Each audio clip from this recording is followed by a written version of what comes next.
In the dim light of a flickering torch, a heavy wooden door creaks open.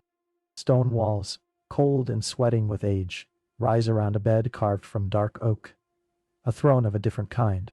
Draped in velvet perfumed with myrrh and musk, this was where kingdoms were born and broken. This is not the war room, not the chapel, not the throne hall. This is the royal bedchamber, the most secret and sacred theater of medieval power. And within it, kings did not merely lie with queens. They lay with ambition, with fear, with obsession. To rule in the Middle Ages was to embody not just justice but divinity. The king's body was the realm. His seed, its future. His pleasure, its price.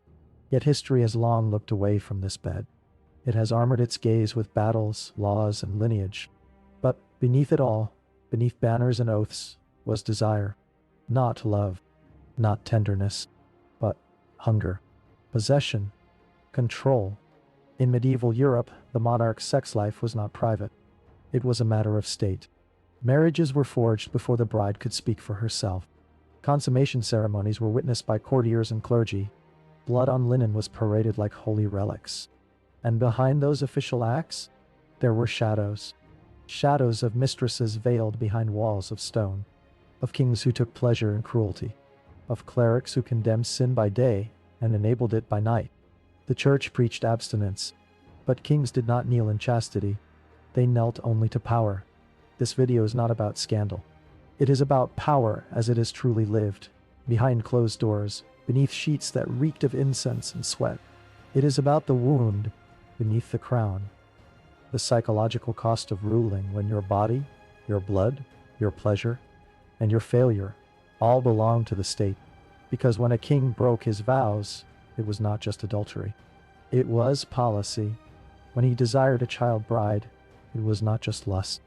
It was legacy. When he feared he was impotent, it wasn't shame. It was crisis. We begin here in this room, not to gossip, but to understand. Because within these private acts lies a public truth, that the history of kingship is also the history of domination and submission, of loneliness wrapped in velvet, of trauma dressed as tradition. Let us walk through these chambers, not as voyeurs, but as historians of the human condition.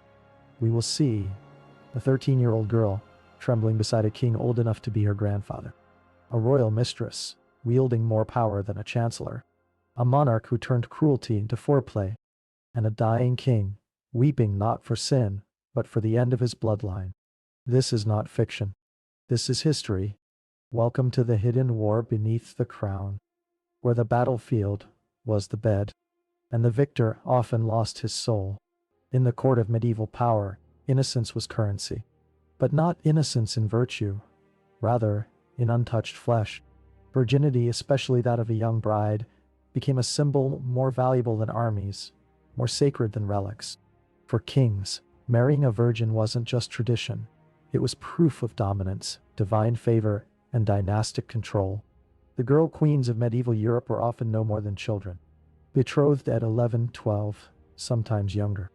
Their marriages were not personal milestones but geopolitical contracts. These girls arrived at court wrapped in silk and silence, expected to secure peace with their wombs. In the eyes of the church, these unions were sacramental, a holy act designed to cement alliances and bear legitimate heirs. But for the women, the first night of marriage was often an act of pain, not celebration. Royal bedchambers became theaters where politics and trauma entwined. Chroniclers whispered of blood-stained sheets displayed after wedding nights, proof not of love, but of property. A king's honor was measured not in mercy, but in the conquest of his queen. The myth of the untouched woman was everywhere. It fed poems, paraded queens, and shaped an ideal that was often impossible and brutal. A queen's silence was praised as modesty. Her fear, mistaken for grace. Take Isabella Valois, married to King Richard II of England. She was 6 years old. Though the marriage was not immediately consummated, it was understood that her purpose was to eventually carry royal blood. Her childhood was absorbed by ritual, her body watched as a vessel of future glory. In Spain, child bride queens were paraded through cathedrals like living offerings. Bishops blessed the marriage beds. Courtiers took bets on fertility. These women were rarely asked. Their innocence was not theirs to keep, it belonged to the crown. In chronicles and letters, they appear as pale figures, often nameless, often voiceless. Their identities were overwritten by title: queen consort, mother of the heir, peace offering. Even more grotesque was the fixation on chastity in older queens. If a royal woman failed to produce a child, suspicion turned to her virtue. Had she been pure on her wedding night? Had she allowed another man into the king's chamber? Guilt by biology. This obsession with purity was part performance, part paranoia. It was a means of controlling succession, of enforcing lineage, of maintaining the illusion of divine order. Virginity wasn't merely personal. It was political strategy, woven into laws, legitimacies, and liturgies. A girl's body became a battlefield for dynasties. What lingers is not the glory of golden marriages, but the silent terror of young queens. Alone, watched, and expected to become symbols of legacy before they understood their own names. And so the throne was kept clean, but at what cost? Imagine this: a monarch kneels before a confessor. Candlelight flickers across the stone walls. He speaks in hushed tones of sins committed, not once, not twice, but habitually. Then he stands, cleansed. A prayer, a blessing. And that very night he returns to the arms of his mistress. This was not hypocrisy, it was ritual. Throughout the Middle Ages, kings were hailed as defenders of the faith, anointed by God, crowned by bishops, married beneath cathedral vaults. And yet, behind closed doors, many openly violated the Church's strictest commandments, especially those that concerned the flesh. Take Henry I of England, a monarch known not for piety, but prolific passion. He fathered over 20 illegitimate children, most by noble women, some by commoners. His mistresses lived in royal lodgings, dressed in fine garments, and were sometimes treated with more affection than his lawful queen. The Church grumbled, but it did not punish. Because Henry was a king, and kings, it seemed, were allowed to sin grandly. The relationship between the crown and the Church was one of constant negotiation. The Church demanded obedience. The monarch demanded autonomy. In between stood the human body, desired, blamed, and sanctified all at once. Papal decrees condemned fornication. Yet priests were often the ones arranging the king's secret liaisons. Royal confessors doubled as advisors and sometimes facilitators, ensuring that the monarch's soul stayed clean, while his habits remained unchanged. There are tales of bishops who turned a blind eye, and of abbots who became intermediaries. In one letter, a cleric warns a royal mistress to keep her tryst discreet, for the sake of his soul and yours. In France, King Philip I scandalized the Church by marrying his mistress Bertrade de Montfort while still married to his lawful wife. Excommunication followed, but it did little to change his course. Bertrade remained by his side. The king ruled on. This dual life was not just tolerated, it was embedded in medieval culture. Penance was transactional. A sin confessed was a sin erased. And for those who wore the crown, absolution came swiftly. Even kings who were publicly devout often maintained private indulgences. Edward IV of England was known for his handsome appearance and equally seductive appetites. He took multiple mistresses and is said to have surrounded himself with a court of women who competed for his favor. His marriage to Elizabeth Woodville was itself a scandal, a secret union with a widow of lesser nobility. What made this all possible was narrative control. The king's sins were his alone, whispered in confessionals, edited from court chronicles, forgotten after funerals. The Church preached repentance, but rarely punished those it relied on for protection and patronage. Behind this web of silence was a deeper truth. Kings sinned because they could, and because they were taught that divine authority did not mean moral obedience, but exception. The bedroom became a confessional, the throne, a pulpit of selective righteousness. There were moments when indulgence did threaten legitimacy, when a mistress bore a child, or when a queen refused to look away. But even then, history bent. Bastards became dukes. Mistresses became legends. The Church swallowed its anger, and history continued. In the end, it wasn't a question of belief, but of balance. A king could break commandments so long as he built cathedrals. He could sin in the flesh so long as he confessed in the spirit. And so, in the age of saints and martyrs, the monarch remained something stranger, a sinner with a crown, a devout adulterer, a a confessor, and a conqueror. Not all power wore a crown. Sometimes it wore silk. Sometimes it entered the royal court through the servant's door. Sometimes it was summoned in secret, late at night, down torchlit halls, not to advise, but to share the king's bed. In the Middle Ages, royal mistresses were far more than companions of pleasure. They were emissaries of ambition, architects of favor, and, at times, the true rulers behind the throne.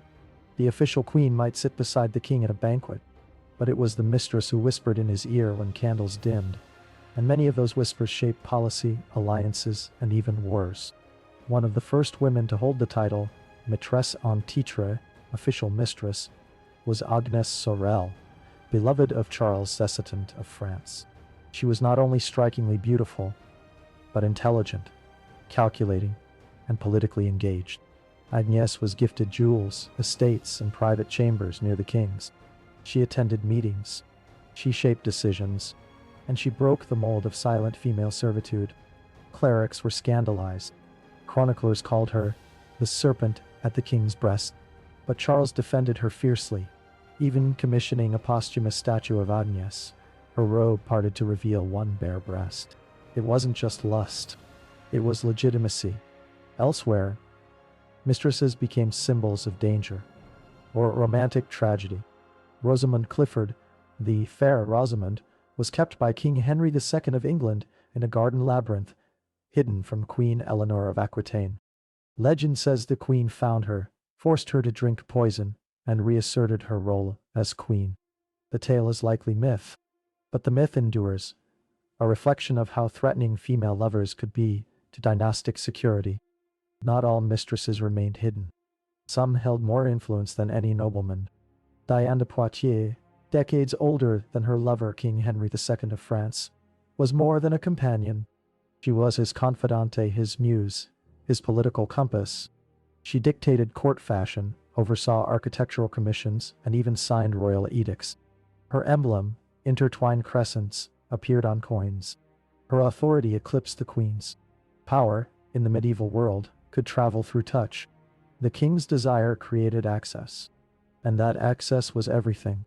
Yet not all women thrived. Some were discarded, erased from records, married off quietly, or locked in convents. Others met darker fates. Catherine Howard, fifth wife of King Henry VIII, was barely a teenager when she caught the king's eye. She had little education, no experience in court politics, and a youthful longing for affection. Accused of past promiscuity and of unfaithfulness after marriage, she was condemned. Beheaded. Her ghost, they say, still roams Hampton Court, barefoot and weeping. The line between mistress and victim was often thin. In many cases, women did not choose power. They were chosen, and in that choosing, their bodies became battlegrounds. But some navigated this world with astonishing skill. They used seduction not only to survive, but to command. They became patrons of the arts, protectors of exiled thinkers, or mothers of future dynasties. Sex for them was neither sin nor surrender. It was strategy. And yet, beneath the pearls and brocade, there was always danger. One wrong move, one whispered rumor, could undo everything. These women lived on the edge of power, neither queens nor courtesans, neither subjects nor sovereigns. They walked tightropes stretched over pits of gossip, ambition, and death. In their stories, we glimpse something deeper than scandal. We see how intimacy became diplomacy. We see how desire became empire. We see how the most private of acts shaped the most public of histories. The medieval king did not always need a battlefield to conquer. Sometimes the battlefield was his bed, and the conquest was psychological. Behind palace walls, where the flickering light of the hearth could not reach, some kings transformed desire into domination. Their sexuality was not rooted in passion or pleasure. It was rooted in cruelty, a theater of humiliation, a performance of total control. These were not rare shadows. They were systemic, institutional, cloaked in robes and roses, beneath crowns of divine right. Consider Vlad the Thread of Wallachia, later called Vlad the Impaler. A prince forged in captivity, raised in Ottoman courts, brutalized by politics and betrayal. His sadism is legend, impalements, disembowelments, mass executions. But behind the battlefield horrors lay disturbing personal rituals. Chroniclers wrote of Vlad's private amusements, how he arranged banquets among forests of impaled bodies, how he invited lovers to dine with him, then executed them at the table. In one account, he invited a woman who had mocked his virility. He stripped her naked, inspected her body for proof of laziness, then had her mutilated. It was not just murder. It was sexualized revenge, a grotesque assertion of masculine power in a world that linked dominance to righteousness. Vlad's violence was extreme, but he was not alone. In Castile, in Navarre, in Burgundy, kings built echo chambers around their egos, surrounding themselves with sycophants who encouraged degradation behind closed doors. What was whispered in courtly poems, that a man must dominate to lead, was enacted behind stone walls. Richard II of England, ascending the throne at age 10, ruled over a country he barely understood. As an adult, he became known for elaborate displays of majesty, gold-threaded robes, peacock banquets, jeweled icons. But in the shadows of his reign lurked cruelty toward those closest to him. He married young Isabella of Valois when she was just 6 years old. Their marriage was never consummated, but it became a grotesque symbol of Richard's need for symbolic control. He paraded her as a perfect object of obedience. Historians suspect psychological coercion, emotional manipulation, and possible punishments for servants who broke the illusion. To Richard, the girl queen was not a person. She was a stage prop and a performance of authority. In France, at the court of Charles VI, the Mad King, nobles whispered of erotic games designed to blur pain and play.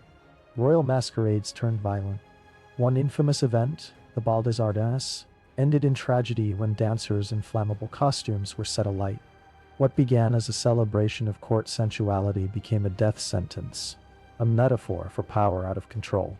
These kings, damaged, indulgent, adored, were not always sadists by nature, but power offered them no boundaries, and so they tested the edge of every pleasure, every humiliation. Servants were ordered to strip, mistresses were made to crawl, bodies were used as canvas, as theater, as sacrifice. In Navarre, reports tell of kings who tested loyalty by forcing courtiers to watch or participate in degrading rituals. It wasn't always about sex. It was about obedience, about watching someone break and ensuring they thanked you for it. Even rituals of romance became rituals of fear. A favorable night with the king might begin with music and roses, and end with torn gowns, bruised wrists, and silence. Royal masculinity was a fragile myth, and like all fragile things, it demanded violence to protect itself. But the greatest cruelty was often psychological: to withhold affection, to force loyalty through favors, then revoke them, to elevate a lover, then exile her for a rumor, a look, a sigh. We often romanticize medieval passion, the knights and maidens, the tournaments of love. But for many women, and even some men, royal desire was not romance. It was submission. It was survival. And for the kings who wielded it like a blade, it was an echo of their own fears. Fear of weakness, fear of betrayal, fear of being forgotten. Behind the heavy tapestries of the medieval bedchamber, power rehearsed its darkest monologue. It whispered, "Obey me, fear me, let me make you nothing, so I may feel everything." And so the chamber, that private space of supposed intimacy, became a court of its own, where the sentence was always silence, where the verdict was carved on the body, and the crown never came off, even in the dark. In the royal imagination, there was one nightmare more terrifying than assassination: sterility. A king could survive betrayal. He could outlast exile. He could even rise again from defeat. But if his loins failed him, if no son rose to carry the line, his name would rot in the dust. In medieval Europe, legacy was blood. Dynasty was destiny. And between the sheets lay a battlefield as crucial as any war front. The failure to produce an heir was more than a private sorrow. It was a national crisis. And the blame always began with the queen. Royal physicians examined women like livestock. They inspected the womb, charted lunar cycles, and applied herbal treatments meant to heat the belly.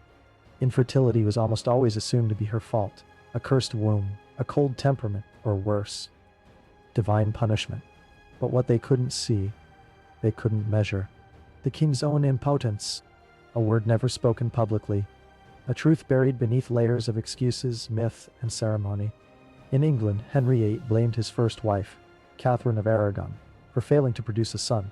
Yet it was likely his own biology and the stress of dynastic pressure that contributed to her repeated miscarriages and infant deaths. Still, he invoked divine will, annulled the marriage, and launched a reformation. The cost of impotence was bloodshed. In France, kings consumed aphrodisiacs made of powdered deer antler, dried crocodile heart, or the dust of crushed emeralds. These potions were part magic, part desperation. When virility faltered, some kings turned to alchemists. Others consulted astrologers. A few turned to relics, saints' bones placed beneath the royal bed, as if holiness might spark conception. Meanwhile, queens endured bleeding, fumigation, and invasive treatments. Their bodies were ground zero in a war for dynasty. In Castile, Queen Isabella's daughter Joanna, later known as Joanna the Mad, was married to Philip the Handsome of Habsburg blood. Her fertility was prized, but her mental instability was feared. Even as she gave birth to future kings, her emotional outbursts and obsessive love for her husband led to her imprisonment. The crown wanted a womb, not a woman, and when the legacy was secured, her identity was discarded. Sometimes sterility was hidden behind holy veils. In cases where a king was suspected of impotence, theologians crafted narratives of spiritual abstention. He wasn't incapable. He was devout, a warrior for God, resisting carnal temptation. In truth, he might have been traumatized, ill, or simply uninterested in women. But the story had to be noble. Even annulments were political theater. To dissolve a marriage on the grounds of sexual failure, the church demanded physical proof.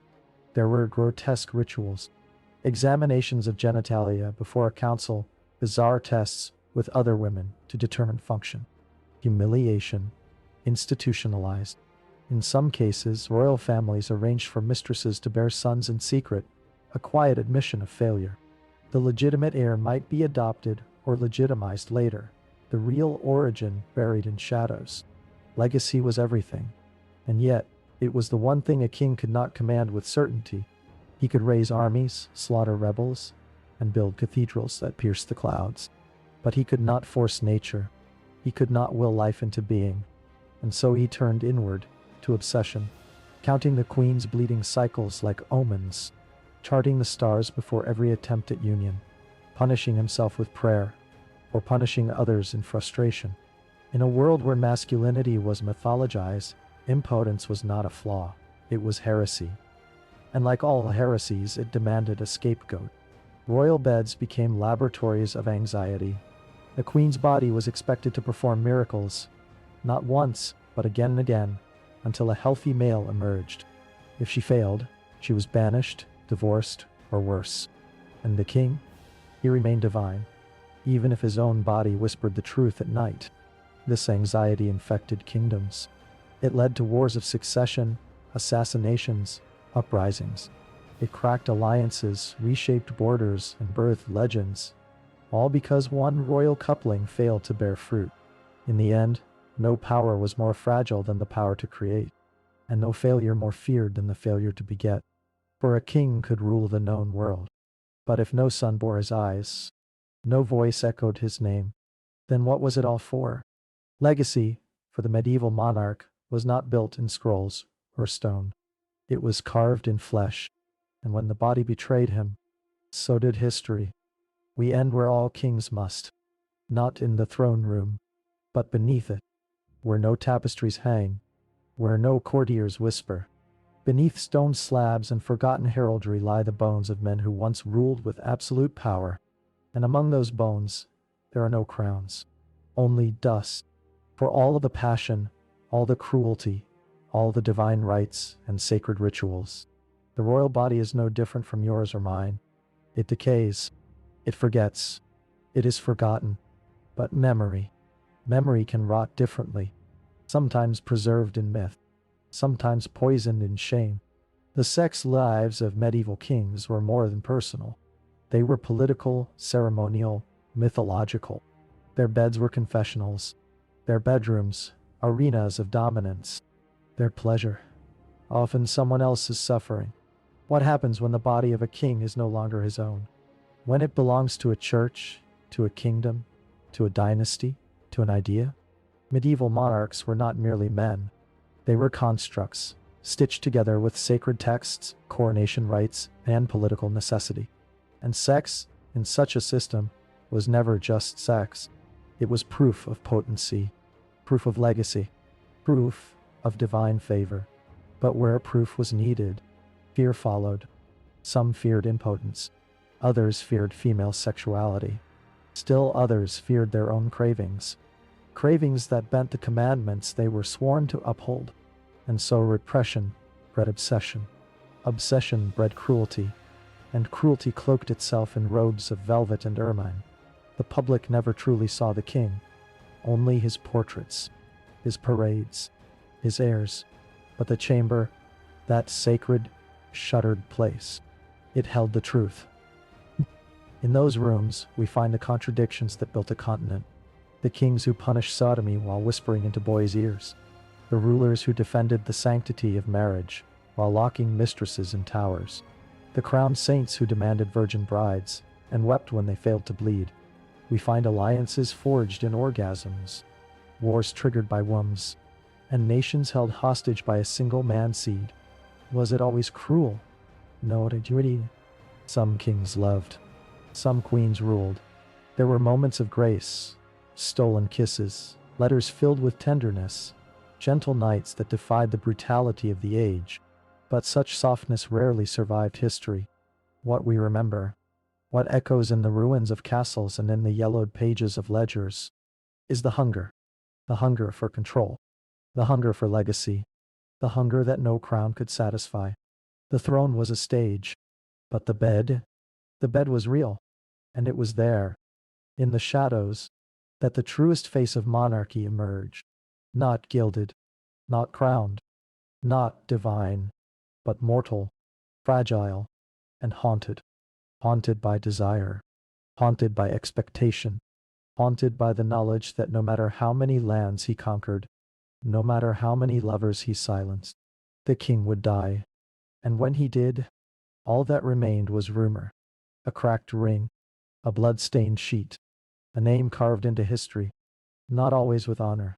This is the legacy of power unbound, of desire unexamined, of a world where sex was not love, but law. Not intimacy, but empire. The story ends in silence, not because it is over, but because it never truly is. The beds are empty now, but their ghosts still breathe. In every institution that hides its sins. In every man who confuses conquest with affection. In every legacy built not on care, but on control. The crown is heavy, but the burden of history is heavier still.